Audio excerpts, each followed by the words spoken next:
সাভারের আশুলিয়ায় Bhadail primary friends ক্লাবের উদ্যোগে বর্ণাঢ্য আয়োজনে ইফতার ও দোয়া মাহফিল অনুষ্ঠিত হয়েছে।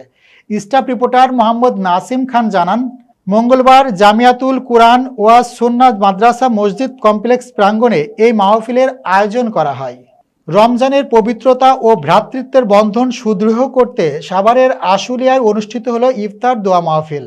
ভাদাইল প্রাইমারি ফ্রেন্ডস ক্লাবের আয়োজনে জামিয়াতুল কুরআন ওয়াজ সুন্নাহ মাদ্রাসা মসজিদ কমপ্লেক্সে আয়োজিত এই অনুষ্ঠানে প্রধান আকর্ষণ ছিলেন ক্লাবের সভাপতি বিশিষ্ট সমাজসেবক ও দানবীর আলহাজ মোহাম্মদ ইসরাফিল। অনুষ্ঠানে সভাপতিত্ব করেন আলহাজ মোহাম্মদ ইসরাফিল। তার নেতৃত্বে ক্লাবের সকল সদস্য ও এলাকার ধর্মপ্রাণ মুসল্লিরা এই মাহফিলে স্বতঃস্ফূর্তভাবে অংশ নেন। ইফতারের আগ মুহূর্তে দেশ ও জাতির কল্যাণ কামনায় বিশেষ মোনাজাত পরিচালনা করা হয়। মাহফিলে উপস্থিত বক্তারা রমজানের গুরুত্ব এবং সামাজিক উন্নয়নে যুব সমাজের ভূমিকার কথা তুলে ধরেন।